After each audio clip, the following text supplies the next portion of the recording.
నమస్కారం గురుగారు. నమస్కారం మణికంఠ గారు. గురుగారు, వృశ్చిక రాశి వారి పరిస్థితి ఈ నవంబర్ మాసం, విశేషంగా మన కార్తీక మాసం ఎలా ఉండబోతుంది? ఎలాంటి జాగ్రత్తలు తీసుకుంటే బాగుంటుంది? వృశ్చిక రాశి వారికి ఇప్పుడు నవంబర్ నెలలో కాస్త రియలైజేషన్ వస్తుంది. అంటే పాపం వీళ్ళు మంచివాళ్లే, కానీ ఏం ప్రయోజనం? జాతకాలు బాగాలేనప్పుడు అర్ధాష్టమ రాహువు, పంచమ శని, ఈ గ్రహాలు పీడిస్తున్నాయి. అలాగే ఈ వృశ్చిక రాశి వారికి అష్టమ గురుగ్రహ ప్రభావము నుంచి తప్పించుకొని భాగ్యములోకి ఈ యొక్క గురుడు కర్కాటక రాశిలోకి వచ్చాడు. దానివల్ల ఈ నెల కొంచెం స్టూడెంట్స్, విద్యార్థులు ఎవరైతే ఉన్నారో అటువంటి వాళ్ళు ఏమిట్రా ఈ మార్కులు, ఇప్పుడు నీకు ఫిజిక్స్లో నీకు 13 మార్కులు వస్తే నువ్వు నీది తప్ప, క్లాస్ టీచర్ ఫిజిక్స్ టీచర్ది తప్ప అని ఇన్నాళ్ళు తక్కువ వస్తే అడిగే వాళ్ళు లేరు. ఇప్పుడు క్లాస్ టీచరే పిలిచి అడిగి నీ మీద కంప్లైంట్ ఇస్తాను, నీ టీచర్ మీద కంప్లైంట్ ఇస్తాను, నా క్లాస్ టీచర్గా నాకు హక్కు ఉంది, పలానా సబ్జెక్ట్ నువ్వు తక్కువ వచ్చిందని టైట్ చేస్తారు. ప్రిన్సిపల్కే కంప్లైంట్ చేస్తానని, నాదే మేడం తప్పు, టీచర్ది కాదు అని ఎలా అయితే పిల్లోడు చదువుతాడో ఆ విధంగా ఇప్పుడు సంసారాలు చేసుకునే వాళ్ళకి ఎవరి భయం ఉందనైనా? అత్త భయము, మామగారు భయం లేదు, తల్లి భయం, తండ్రి భయం లేదు, ఎవరి భయం ఉంది? వాళ్ళు ఇష్టం వచ్చినట్టు చేసుకుంటున్నారు. అటువంటి వాళ్ళు కూడా ఎవరో ఒకళ్ళ భయం వల్ల వృశ్చిక రాశి వాళ్ళు కొంచెం బాగుపడడానికి అవకాశాలు ఉన్నాయన్నమాట. ఈ వృశ్చిక రాశి వారి రైతులను మనం తీసుకున్నట్లయితే రైతులు కాస్త మంచిగానే చేస్తారు పంట అంతా కూడా, కానీ పంట దగ్గరికి వచ్చేసరికి వీళ్ళకి అమ్ముకోవడం రాదు వీళ్ళకి. అందువలన వెజిటబుల్ కమిషన్ ఏజెంట్స్ ఉంటారు వీళ్ళు, ఏదైనా సరే ప్రతి మార్కెట్కి కూడా. అటువంటి వాళ్ళు వీళ్ళకి హెల్ప్ చేస్తారు, కానీ హై ఛార్జ్ చేస్తారు. కాబట్టి రైతులు కూడా పర్వాలేదు, వాళ్ళ పరిస్థితి బాగోకపోయినా మరీ అప్పులు చేసేడాలు ఇలాంటివి ఏం చేయరు. స్థాన మార్పులు ఉంటాయన్నమాట. రైతులు, సాఫ్ట్వేర్ ఇంజనీర్లు కూడా, ఇతర ప్రొఫెషన్స్లో ఉన్నవాళ్ళు అందరూ కూడా, వీళ్ళందరూ కూడా వేరే దేశాలకు కానీ వేరే రాష్ట్రాలకు కానీ లేదా అక్కడున్న వాళ్ళు ఇండియాకు రావడానికి అవకాశాలు అనేటటువంటివి పుష్కలంగా కనబడుతున్నాయి.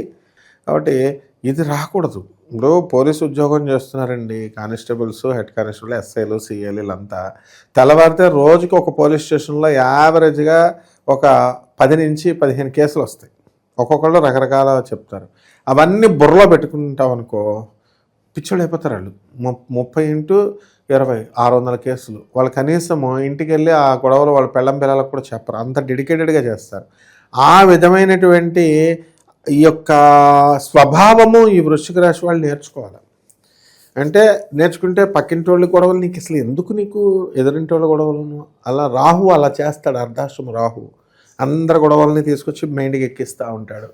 ఇక పోనే పిల్లల సంగతికి వద్దాం. వాళ్ళు 2 లక్షలు 3 లక్షలు సంపాదిస్తూ అడుక్కుంటున్న తల్లిదండ్రులను డబ్బులు ఏమంటారు. ఇది ఏమో సెటిల్ అయిపోయిన వాళ్ళ పిల్లల సంగతి. పోనీ స్కూల్లో చదువుకుంటున్నటువంటి పిల్లలు వీళ్ళు, అరే తల్లిదండ్రులు మేము చెప్పినట్టు ఎనరా నాయన అంటే బైక్ తండ్రికి ఉంటే ఒక్క రౌండ్ అని తీసుకెళ్తాడు. పోలీసు వాళ్ళు ఊరుకుంటారా? లైసెన్స్ లేకుండా వెళ్ళిన 2-3 ఎక్కించుకొని వెళ్తాడు. పట్టుకుంటారు కదా, ఫెనాల్టీ. వాడికి ఒక్కడికే కాకుండా తండ్రికి కూడా కేసులు చేయమని చెప్పేసి సుప్రీంకోర్టు ఆర్డర్స్ ఉన్నాయి ఇప్పుడు. కాబట్టి ఇలాంటి సమస్యల్లో ఈ యొక్క వృశ్చిక రాశి వాళ్ళు ఇరుక్కుపోవడానికి అవకాశాలు ఉంటాయి. కాబట్టి మెయిన్గా పిల్లల వల్ల డ్యామేజ్ అవ్వడానికి ఎక్కువ అవకాశాలు ఉన్నాయన్నమాట. ఇకపోతే ఈ వృశ్చిక రాశి వారికి ఆదాయాలు ఫుల్గా ఉన్నాయి. పిల్లలందరినీ కూడా అమెరికా పంపించాలని చెప్పేసి కలగంటూ డబ్బే కదా, డబ్బు వచ్చేస్తుంది అని డబ్బులు అయితే సంపాదించారు. పిల్లలు కూడా ఫైనల్ ఇయర్ బీటెక్ వచ్చేసారు, బాగుంది. మరి ట్రంప్ ఊరు కూడా ఎక్కడ, ఒకవేళ వెళ్తే ఫుల్ డబ్బులు. అలాగని భయపడి ఇదివరకటి కంటే కూడా వీసా కొంచెం కఠినతరమైంది అంటున్నారు. అక్కడ వర్క్ పర్మిట్ చేసుకోవడానికి ఇన్ని అవర్స్ అని ఇచ్చేవారు, అది రాదు. దానికి ఇప్పుడు ఉన్నటువంటి అక్కడ స్టూడెంట్స్ అందరూ కూడా వాళ్ళకి డబ్బు రాకపోయినా కూడా బ్రహ్మాండంగా జాబులు చేసుకుంటున్నారు వాళ్ళు. కాబట్టి ఈ రకంగా ఈ యొక్క వృశ్చిక రాశి వారికి అర్ధాష్టమ రాహుగ్రహ ప్రాబ్లం వల్ల ఏమవుతుందంటే ఊళ్ళో ఉన్నటువంటి ప్రతి సమస్యని వీళ్ళే తలకెక్కించుకుంటూ ఉంటారనమాట. అలా ఈ వృశ్చిక రాశి వారు పురోహిత వృత్తిలో ఉన్నటువంటి వాళ్ళు, వీళ్ళకి బ్రహ్మాండంగా ఉంటాయి. స్వతంత్ర వృత్తులు, లాయర్లు, చార్టెడ్ అకౌంటెంట్లు, కాస్ట్ అకౌంటెంట్స్, డాక్టర్స్, వీళ్ళ యొక్క పరిస్థితులు కూడా వృద్ధి చెందుతాయి. అయితే వీళ్ళకి వ్యాధులు అనేటటువంటి మానవ శరీరానికి కామన్ కాబట్టి తామర వస్తుంది అనమాట. కొండ పెంకు కొబ్బరి పెంకు ఉంటుంది, అది తీసుకుని ఇలా గోకుడే అనమాట. అది అంత ఇది ఉంటుంది. సొరియాసిస్ తగ్గవు. ఇలాంటి రోగాలన్నీ కూడా కంపల్సరీ వృశ్చిక రాశి వారికి ఈ నెలలో చర్మ వ్యాధులు గ్యారంటీ. రాని వాళ్ళంతా కామెంట్ బాక్స్లో నాకు పెట్టండి. వచ్చిన వాళ్ళంతా కూడా నిజాయితీగా వీళ్ళు పెడితే తెలుస్తుంది మనకి. కాబట్టి ఈ యొక్క అంతేకాదు, నేను ఈ వృశ్చిక రాశి వాళ్ళకి ఒక మాస్టర్ గారు ఉన్నారు. ఒక విధవతో నా భార్య వదిలేసిందండి అని పాపం ఆయన బాధపడుతుంటే, జాతకరీత్యా నీకు ఒక విధవతో పరిచయం అవుతుందని ఆయన అన్నాను. ఇలాంటి 2 కేసులు చూస్తాను నేను చెప్పినవి. ఎగ్జాక్ట్గా వచ్చినాయి గురువుగారు అంటే చేసేసుకో పెళ్ళి. మరి ఇలా ఈ వృశ్చిక రాశి వాళ్ళకి కూడా విధవా సంభోగం జరగడానికి అవకాశాలు ఉన్నాయి. అలాగని మొత్తం వృశ్చిక రాశి వాళ్ళందరికీ అని కాదు. వీళ్ళు ఏంట్రా బాబు ఇలా జరుపుతున్నారని అలా కాదు. ఎక్కువ ఆ రాహు అలా చేయించడానికి అవకాశాలు ఉంటాయి. కాబట్టి వీళ్ళ జాతకంలో పర్సనల్గా వీళ్ళంటి వాళ్ళకి సంబంధాలు అనేటటువంటి ఉన్నాయా లేవా, వస్తాయా రావా, అలాగే ఈ యొక్క ఉద్యోగాలు వస్తాయా రావా, డబ్బులు మనం సంపాదిస్తామా రాదా, అలాగే పెళ్లి కానటువంటి వాళ్ళకి పెళ్ళిళ్ళు అవుతాయా, విద్యార్థులకి అసలు బెంగ లేదు, వీళ్ళకి బెంగ ఉండాలా, మేము పాస్ అవుతామా లేదా అని చెప్పేసి తెలుసుకోవాలి. ఇలాంటి వాళ్ళంతా కూడా వాళ్ళ పర్సనల్ డేట్ ఆఫ్ బర్త్ మనకిచ్చి జాగ్రత్తగా కనుక మనల్ని చెప్పమంటే మనం నాసా రిపోర్ట్స్ని బట్టి లైఫ్ లైన్ ఫ్యాక్టర్స్ వేసి మోస్ట్ మోడర్న్ సైన్స్ని ప్రాచీన జ్యోతిషాన్ని బ్లెండ్ చేసి మనం ఎక్కువ ప్రెసైజ్గా ఎక్కువ అక్యురేట్గా మనం చెప్పడానికి అవకాశాలు ఉన్నాయి. ఇక గురుగారు, కార్తీక మాసం కాబట్టి ఏమన్నా మంచి పరిహారాలు ఉంటే వీళ్ళ కోసం తెలియజేయండి.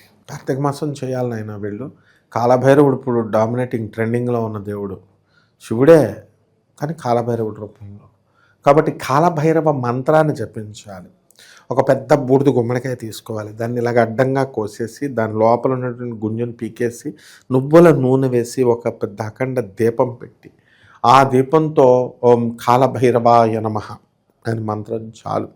ఎవరెవరు చాలామంది ఇప్పుడు అసలు 300 మంది కాలభైరవ మంత్రాలను చేసేస్తున్నారు. ఇప్పుడు అసలు ఏ శివాలయంలో కూడా నీకు అమావాస్య, పౌర్ణమి, గ్రహణాలు ఇలాంటి సమయాల్లో బ్యాచీలు అనమాట, జపం బ్యాచీలు అర్ధరాత్రి 12 గంటలకి టకా గ్రహణ సమయాల్లో కొట్టుపడేస్తున్నారు. వీళ్ళందరికీ మంచిదనమాట ఈ యొక్క గుమ్మడికాయ కట్ చేసినప్పుడు. ఆ మంత్రం ఎవరు తీసుకున్న వాళ్ళన్నా, ముఖ్యంగా ఈ వృశ్చిక రాశి వాళ్ళు చక్కగా శివాలయానికి వెళ్ళి అభిషేకాలు అవన్నీ కామన్ చేయించుకుంటారు. మన ఇంట్లో ఈ యొక్క దీపారాధన పెట్టుకొని గుమ్మడికాయలతో ఆరాధన చేయాలి.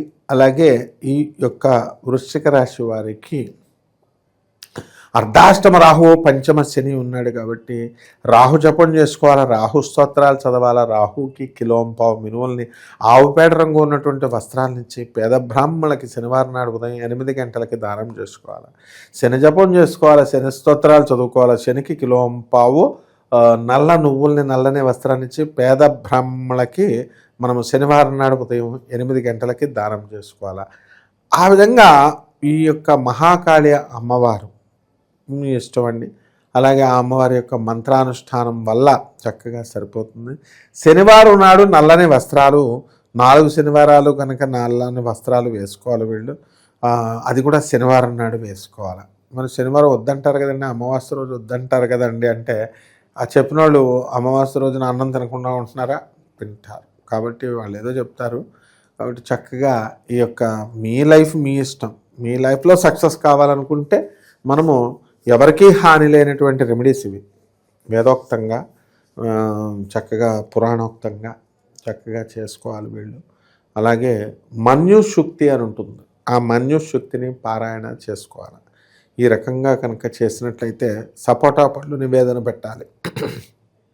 సీజన్లో లేవు కదండి అంటే ఉన్నవాళ్ళు పెట్టచ్చు, లేని వాళ్ళు ఆ సమయాల్లో ఆ సీజన్లో పెట్టేటటువంటి ఈ యొక్క ఫ్రూట్స్ని, పళ్ళని, ఫలాలని మనం పెట్టినట్లయితే తప్పకుండా మనకి బ్రహ్మాండంగా ఈ యొక్క రెమెడీ ఉంటుంది నాయన. అలాగే ఇది వృశ్చిక రాశి కాబట్టి రావి చెట్టు చుట్టూ కూడా తిరగాలి ప్రదక్షిణాలు, ఓం రాహవే నమః అంటూ. అలాగే పంచమ శని ఉన్నాడు, అందువల్ల ఈ శని జపం చేసుకోవాలి, శని స్తోత్రాలు చదవాలి, శనికి కిలోంపావు నల్లని వస్త్రాలను ఇచ్చి పేద బ్రాహ్మణికి శనివారం నాడు ఉదయం 8:05 దానం చేసుకోవాలి. ఈ విధంగా చేసుకున్నటువంటి వాళ్ళందరికీ కూడా బ్రహ్మాండంగా ఉంటుంది ఆయన. చాలా బాగా వివరించారు. ధన్యవాదాలు. ధన్యవాదాలు.